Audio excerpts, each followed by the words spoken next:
Tout le malheur des hommes vient d'une seule chose, qui est de ne pas savoir demeurer au repos dans une chambre.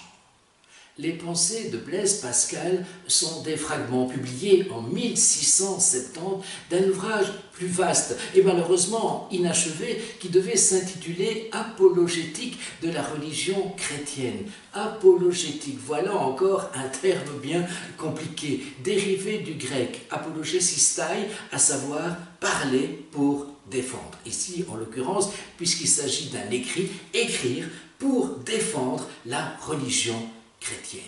Mais finalement, les propos de Blaise Pascal sur notre nature, sur notre condition humaine, sur le tragique de notre existence, toutes ces considérations vont faire en sorte que Blaise Pascal va s'éloigner en quelque sorte de son but originel, de son objectif fondamental primordial.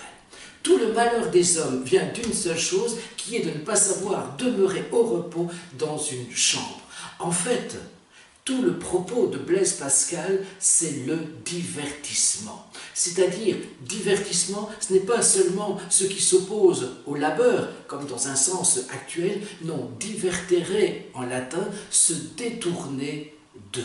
Donc, le divertissement est bel et bien toutes ces occupations qui nous détournent des problèmes tout à fait essentiels, tout à fait existentiels, qui devraient au contraire nous préoccuper. Et Blaise Pascal observe de manière finalement tout à fait paradoxale des hommes et des femmes qui s'agitent, qui se passionnent, qui s'exposent à des périls, alors qu'il serait si simple finalement de demeurer au repos dans une chambre. Mais pourquoi alors les hommes courent-ils comme ça, en tous sens, au mépris même de leur bonheur?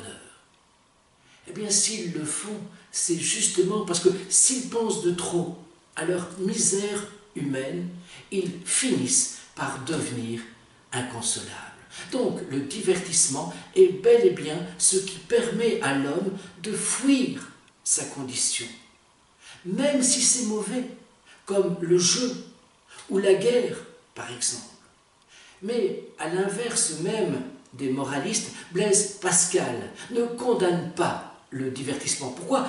Puisqu'il prend sa source, son origine dans notre misère humaine, dans notre condition humaine, dans le tragique, comme je l'ai dit tout à l'heure, de notre existence. Par ailleurs, il constate que la possession de ce que l'on recherche n'est pas le bonheur. Le bonheur, c'est précisément cette recherche. Il nous faut donc accepter, assumer notre condition d'homme et de femme, notre condition mortelle.